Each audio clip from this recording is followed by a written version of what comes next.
Cholesterol का नाम ज़हन में आते ही ये चीज़ जो हमें बताई गई है, जो हमें समझ आई है कि ये पता नहीं कोई बहुत ही खतरनाक बीमारी है, जबकि हकीकत जो है वो टोटली इसके बरअक्स है कि कोलेस्ट्रॉल जो है इसके बगैर हमारा जिस्म चल ही नहीं सकता। 80% से ज्यादा जो कोलेस्ट्रॉल है हमारा जिगर बनाता है। कोलेस्ट्रॉल एक्चुअली वो फैट होती है कि जो हमारे जिस्म को चलाने के लिए बहुत जरूरी होती है, लेकिन कोलेस्ट्रॉल को हम बीमारी कब बनाते हैं ये हम खुद करते हैं, बुरी चीजें खा के और ऐसी चीजें खा के कि जिनकी वजह से बुरा जो कोलेस्ट्रॉल है वो हम अपनी बॉडी में खुद बढ़ाना शुरू कर देते हैं, और वो सिर्फ उसी सूरत में बढ़ता है जब हम गलत खुराक खाते हैं। इस वीडियो में मैं आपको बताऊंगा 3 ऐसी चीजें कि जो आप होम रेमेडीज करके जो है वो अपना कोलेस्ट्रॉल जो है उसको मुकम्मल तौर पे कंट्रोल कर सकेंगे, और उसके साथ साथ अगर आप अपने लाइफस्टाइल में कुछ चेंजेस जो मैं आपको बताने लगा हूं आप लाते हैं तो आपको कोलेस्ट्रॉल की दवाई कभी नहीं खानी पड़ेगी।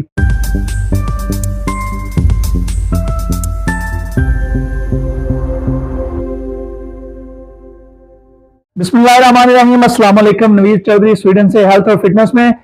मेरा गोल यह है कि पाकिस्तान और इंडिया में या हमारे खित्ते में रहने वाले जितने भी लोग हैं वो एक सेहतमंद और अच्छी जिंदगी गुजारें।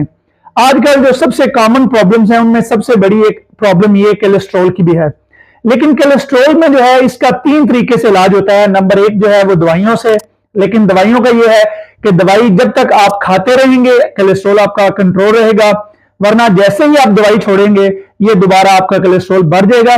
और उसके साथ साथ दवाइयों का सबसे बड़ा ये है कि कोई दवाई ऐसी है ही नहीं कि जिसका साइड इफेक्ट ना हो, और लॉन्ग टर्म पे अगर आप इनको खाते हैं तो इसके बहुत ज्यादा साइड इफेक्ट, सबसे बड़ा इसका जो साइड इफेक्ट है वो आपको ये हो सकता है कि आपका जिस्म जो है वो आहिस्ता आहिस्ता कमजोर होना शुरू हो जाएगा, और आपके मसल जो है उनमें से आहिस्ता आहिस्ता सारी ताकत जो है वो खत्म हो जाएगी।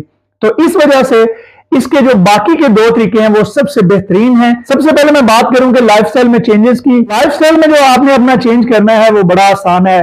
सबसे नंबर 1 पे आपने तली हुई चीजें, जितनी भी फ्राई की हुई चीजें हैं उन सब को आपने छोड़ देना है। नंबर 2 जो आपने वो चीज अपनी जिंदगी में करनी है, डब्बों में बंद जितने भी सोडे, कोले, यानी कि जिस तरह के भी ये ड्रिंक्स हैं उनको आपने मुकम्मल तौर पे गुड बाय कह देना है। उसके बाद नंबर 3 पे आपने जो चीज करनी है वो ये है कि रोजाना अपना एक कम से कम 30 मिनट से लेके 60 मिनट तक आप जिम जाएं, कोई ना कोई ट्रेनिंग करें, कोई हार्ड वर्क करें, कोई ना कोई एक्सरसाइज करें। कुछ नहीं कर सकते तो 30 से 40 मिनट जो है आप तेज तेज वॉक कर लें। और उसके बाद आपने जो चीजें खानी हैं उनमें आप ज्यादा से ज्यादा जो मौसम की सब्जियां हैं, मौसम के फल हैं वो ऐड करें। अपनी जिंदगी में देसी घी ऐड कर लें, और जो कुदरती तेल है मसलन जैतून का तेल है और जो एक्स्ट्रा वर्जिन ऑयल है वो कर लें, कोकोनट का ऑयल है, ये चीजें अगर आप कर लें तो आपको कोलेस्ट्रॉल की बीमारी जो है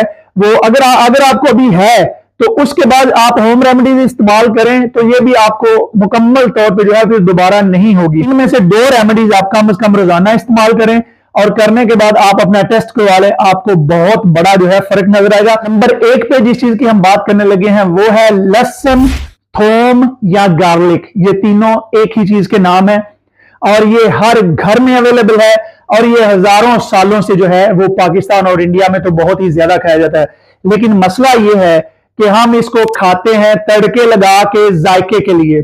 आप अपने खाने में भी इसको शामिल रखें, मैं ये नहीं कह रहा कि आप इसको निकाल दें, तड़का भी जरूर लगाएं, लेकिन अगर आपने इसको कोलेस्ट्रॉल के खिलाफ फायदे के लिए इस्तेमाल करना है, दिल के फायदे के लिए इस्तेमाल करना है, तो फिर आपने इसको जो है वो इस तरीके से नहीं खाना।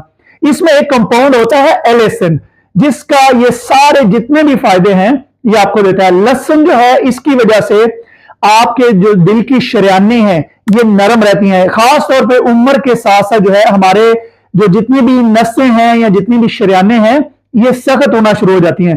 तो जो लहसुन है इसका काम है कि ये इनको नरम रखता है, मुलायम रखता है, ताकि इनमें जो ब्लड फ्लो है वो रहे, और जो कैल्शियम की वजह से इनमें ब्लॉकेज आता है वो ना हो। उसके बाद लहसुन आपके खून को भी पतला रखता है, क्योंकि जब आपका खून मोटा होना शुरू हो जाता है उसमें क्लॉट बन जाते हैं, तो उन क्लॉट की वजह से, यानी कि जो लोथड़े बन जाते हैं उनकी वजह से आपको दिल का दौरा पड़ सकता है। लेकिन इसका खाने का मैं तरीका आपको बताता हूं, बड़ा ही आसान है। आपने लहसुन की एक कम से कम एक या दो तुरियां, मैं दो तुरियां रिकमेंड करता हूं, आप दो उसके जो टुकड़े हैं या दो कलियां जिनको कहते हैं वो आपने लेना है। उसको आपने ब्रिक ब्रिक चॉप करने के बाद 10 से 15 मिनट के लिए छोड़ देना है जैसे वो है। उसके बाद आपने उसको जो है ऐसे ही निगल लेना है। नीम गर्म पानी के आपने कम से कम एक बड़ा गिलास या दो बड़े गिलास पानी आपने जरूर पीना है।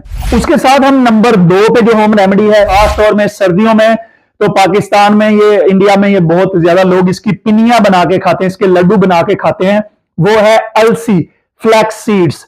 अलसी जो है ये भी सदियों से इस्तेमाल होती आ रही है और अलसी के फवायद जो पुराने बुजुर्ग लोग थे वो तो सारे जानते थे, वो इस्तेमाल करते थे। और शायद यही वजह है कि जितने भी हमारे पुराने बुजुर्ग थे उनमें से बहुत कम लोगों को ब्लड प्रेशर की बीमारी या ये जो है जितनी भी आज बीमारियां हैं, कोलेस्ट्रॉल की बीमारी, ये किसी भी किस्म की बीमारियां नहीं थी। अलसी में जो खास चीज है वो ये है कि इसमें ओमेगा 3 बहुत हाई मिकदार में होता है और अलसी के और भी इसके साथ बहुत सारे फवायद हैं। इसमें फाइबर जो है वो बहुत हाई मिकदार में होता है और ये जो दो चीजें हैं ये आपके कोलेस्ट्रॉल को जो कंट्रोल करने में बहुत बड़ी मदद करती हैं। इसके साथ साथ क्योंकि इसमें हम ओमेगा 3 की बात कर रहे हैं तो ओमेगा 3 जो है वो अखरोट में भी पाया जाता है, तो आप अखरोट भी इस्तेमाल कर सकते हैं। अखरोट में आप रोजाना कम से कम 3 से 4 अखरोट जो है वो आप इस्तेमाल कर सकते हैं। लेकिन हम बात करें अलसी की, इसका खाने का तरीका जो है वो सबसे ज्यादा इंपॉर्टेंट है, क्योंकि अगर आप अलसी पूरी खाएंगे तो आपको इसका कोई फायदा नहीं होने वाला, क्योंकि अलसी जो है हमारा डाइजेस्टिव सिस्टम इसको हजम नहीं करता। तो अगर हम इसको साबुत खाते हैं तो ये वैसे ही जो है हमारे पाखाने से खारिज हो जाती है। तो अलसी को खाने का तरीका यह है कि आपने रोजाना 2 खाने के चम्मच आपने खाने हैं और इसको आपने खाने से पहले जो है थोड़ा भून लेना है। आपने इसको थोड़ा सा भून के उसके बाद आपने इसको कूट लेना है या ग्राइंडर में आपने इसको पीस लेना है। पीस के ये दोनों जो खाने के चम्मच हैं आपने जो नीम गर्म पानी लेना है और उसमें आपने ये डाल देना है। इसको आप 10 से 15 मिनट तक रहने दें, उसके बाद आप वो पी ले। अगर आपने ऐसे नहीं करना, उसका जायका अच्छा नहीं लगता, तो आप उस पाउडर को पहले खा लें और साथ में पानी पी लें। तो इसके साथ भी आपने 2 गिलास नीम गर्म पानी जरूर पीना है। तीसरी और आखिरी जो होम रेमेडी इस वीडियो में मैं आपको बताने लगा हूं वो है एप्पल सीडर विनीगर, यानी कि जो सेब का सिरका है। सेब का सिरका भी हजारों सालों से हकीम इस्तेमाल करते आए हैं, घरों में इस्तेमाल होता रहा है और बहुत सारे इलाज के लिए इस्तेमाल होता रहा है और आज भी हो रहा है। और उन इलाजों में से एक जो इलाज किया जाता है वो कोलेस्ट्रॉल का भी है और ये भी बहुत आसान है। लेकिन सेब के सिरके में आपने लेने से पहले एक चीज का बहुत ख्याल रखना है कि सेब का सिरका पास्चराइज्ड ना हो, यानी कि वो जिसको उबाला हुआ होता है वो ना हो। और उसके साथ साथ जो है ये ओरिजिनल हालत में ये थोड़ा सा गदला सा होता है। और सेब के सिरके का जो है इसके भी बहुत सारे फवायद हैं। ये आपके ब्लड प्रेशर को कंट्रोल करने में बहुत ज्यादा मदद देता है। ये आपके कोलेस्ट्रॉल को, जो अच्छा कोलेस्ट्रॉल है ये उसको बढ़ाता है और जो बुरा कोलेस्ट्रॉल है ये उसको खत्म करता है। तो सेब के सिरके को आप रोजाना दिन में 2 दफा इस्तेमाल कर सकते हैं। इसका भी तरीका इस्तेमाल बहुत ही आसान है। आपने सेब का सिरका लेना है, 1 गिलास नीम गर्म पानी लेना है, उसमें 1 खाने का चम्मच सेब का सिरका डालना है, उसमें 1 खाने का चम्मच आपने शहद डालना है और 2 खाने के चम्मच जो है आपने नींबू का रस, लेमन का रस आपने डालना है। इसको आप, इसका टाइम बड़ा हुई है कि आपने इसको खाने से 30 से 40 मिनट पहले आपने इस्तेमाल करना है। तो आप इसको 2 दफा दिन में खाने से पहले 30 या 40 मिनट पहले आप इस्तेमाल कर सकते हैं। और जब आप इसको पिए तो ये बड़ा ये है कि आप कुल्ली कर लें, क्योंकि सेब का सिरका जो है ये दांतों के लिए नुकसानदेह हो सकता है, तो आप कुल्ली कर लें। मुझे उम्मीद है दोस्तों कि आपने इस वीडियो से कुछ ना कुछ जरूर सीखा होगा। लेकिन जो सबसे जरूरी बात मैं कहना चाहता हूं कि कोई भी चीज सिर्फ उसी वक्त आपको लॉन्ग टर्म पे फायदा दे सकती है अगर आपने अपने लाइफस्टाइल को जो है वो अच्छा कर लेते हैं। तो अगर आपको ये वीडियो पसंद आया है, इसको सदका जारिया समझकर सब लोगों के साथ शेयर कीजिए, ताकि हमारे दोस्त, हमारी फैमिली, हमारे इर्द गिर्द सब लोग जो है वो एक अच्छी और सेहतमंद जिंदगी गुजारें। और अगर आपको वीडियो पसंद आई है तो मेरे चैनल को भी सब्सक्राइब कर लें और इसको लाइक और शेयर भी कर दें। बहुत शुक्रिया। अल्लाह हाफिज।